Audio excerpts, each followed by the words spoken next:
challenge কৰিছিলে হাইকোৰ্টৰ যিটো order আছিলে আৰু আজি ফাইনেল হিয়াৰিং আছিলে আজি এইটো সুপ্ৰিম কোৰ্টে আমাৰ ফেভাৰতে দিছে কাৰণ আল্টিমেটলি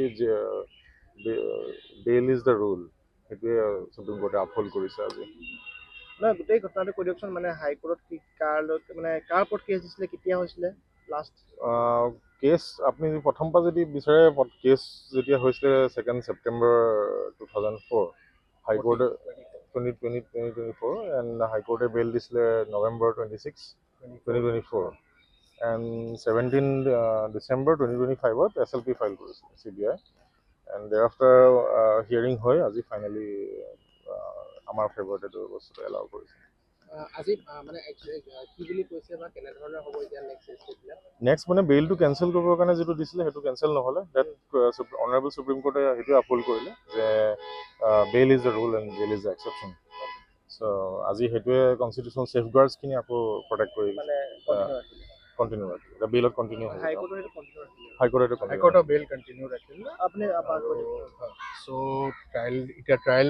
কথাটো কৈছে ভালছে কৈ দিওঁ যে কাৰ মাজত হৈছিলে গোটেইখিনি যদি কৰে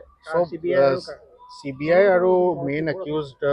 যাৰ নাম বিশাল ফুকন চ' তেওঁ একিউজ নম্বৰ 1 আৰু 3জন একিউজড আছিলে চ' তেওঁলোকেও হাইকোৰ্টৰ পৰা বেইল পাইছিলে চিমিলাৰ গ্ৰাউণ্ডছত চ' তেওঁলোকৰো 3টাৰে বেইল সুপ্ৰিম কোৰ্টত চেলেঞ্জ কৰিছিলে CBIছে চ' তেওঁলোকৰ আগতেই সুপ্ৰিম কোৰ্টে ডিছমিছ কৰি দিছিলে চ' অকল বিশালৰ বেইলটো চেলেঞ্জ হোৱা বাকী আছিলে চ' সেইটো নৱেম্বৰত সিহঁতে ফাইল কৰিছে CBI